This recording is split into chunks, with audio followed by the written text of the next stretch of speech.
This lesson will be on how to know when a fish is taking your flies and how to set the hook on that fish. So we have a strike indicator at the end of our fly line here. That's what's going to tell us if a fish has taken our fly. So when we cast it and we're watching it drift down, we're going to be watching that strike indicator. If that strike indicator goes under the water and starts to dance a little bit, that's an indication that a fish has taken your fly, okay? So we'll cast it down, we'll watch that strike indicator.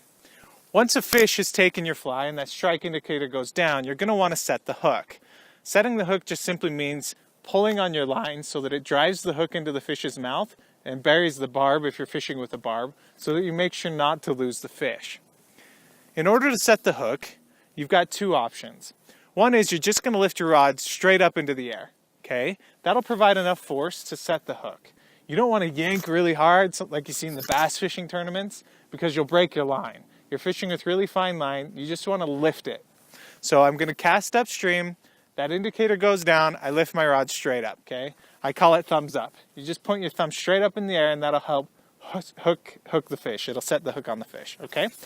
The other option, and one that I actually prefer, but it's a little bit more advanced, is to set the hook downstream. And what I mean by that is the current's flowing down, okay? So this is downstream, and this is upstream, this direction. When that strike indicator goes down, I'm going to take my rod and sweep it parallel to the water and pull it downstream, like that.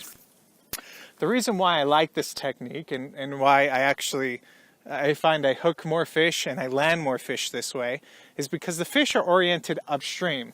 They are waiting for the food to come flowing downstream to them, so they're all faced this direction, upstream.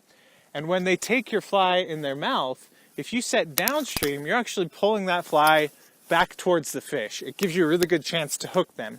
If you're pulling the fly upstream, you'll most likely just pull the fly out of their mouth and miss the fly entirely. So once again, the downstream hook method, you're going to cast, you're going to watch to see if that strike indicator goes down, and when it does, you're going to sweep your rod parallel to the water and set the hook on the fish.